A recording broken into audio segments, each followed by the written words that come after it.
देखते रहिए the prime news Abdul Rahman के साथ। 28 फरवरी को रिलायबल स्टेट्स के सामने दरे गांव में सड़क हादसे में आफरीन जहां सनाउल्लाह खान के जहां बाक होने के साथ साथ मतीउल्लाह हफीज उल्लाह साकिनान शफी पार्क दरे गांव इनको जख्मी करने वाले हादसे के जिम्मेदार शराबी बस ड्राइवर कांतिलाल पुरुषोत्तम सोलंके पर BNS के तहत मुख्तलिफ दफात का इतलाक किया गया है। पवारवाड़ी पुलिस स्टेशन में गुनाह रजिस्टर नंबर 39/2025 के तहत फरियादी मोहम्मद सलीम अब्दुल सत्तार की फरियाद पर पवारवाड़ी पुलिस ने खाती बस ड्राइवर पर भारतीय न्याय संहिता की दफा 281 यानी आम शहरा पर लापरवाही से गाड़ी चलाना, दफा 125A यानी लापरवाही से किसी को चोट पहुंचाना, दफा 125B यानी किसी की जान को खतरे में डालना, दफा 324 4 और 5 यानी किसी की मिल्कियत को जानबूझकर नुकसान पहुंचाना, दफा 105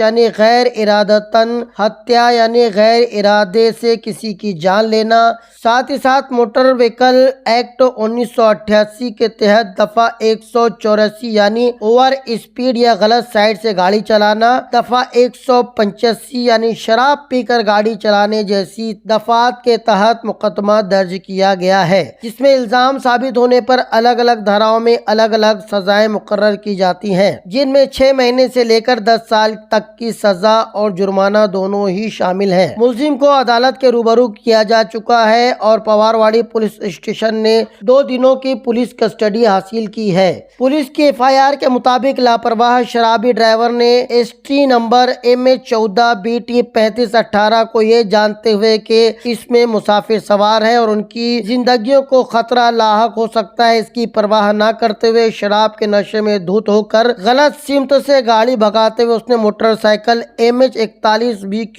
4441 को जबरदस्त टक्कर मारी। मोटरसाइकिल पर सवार खातून इस हादसे में जाँ बहक हो गई, जबकि मोटरसाइकिल चलाने वाला शख्स गहरी चोट का शिकार हुआ। पुलिस ने अदालत को बताया कि इस सिलसिले में पुलिस को मुलजिम से ये पता लगाना है कि खाती ड्राइवर ने दौरान सफर कहां शराब नोशी की थी, साथ ही साथ ड्राइविंग करते उसके हाथ से एक बेगुनाह खातून की मौत वाक़ हो गई, जबकि एक शख्स जख्मी हुआ है। इस बारे में भी शराबी ड्राइवर से पूछताछ करनी है, जिसके बाद अदालत ने 2 दिन की पुलिस कस्टडी को मंजूरी दी। अब देखना यह है कि आने वाले दिनों में पुलिस कितना मजबूत केस इस मामले में रखती है, ताकि आने वाले लोगों को इससे सबक मिल सके।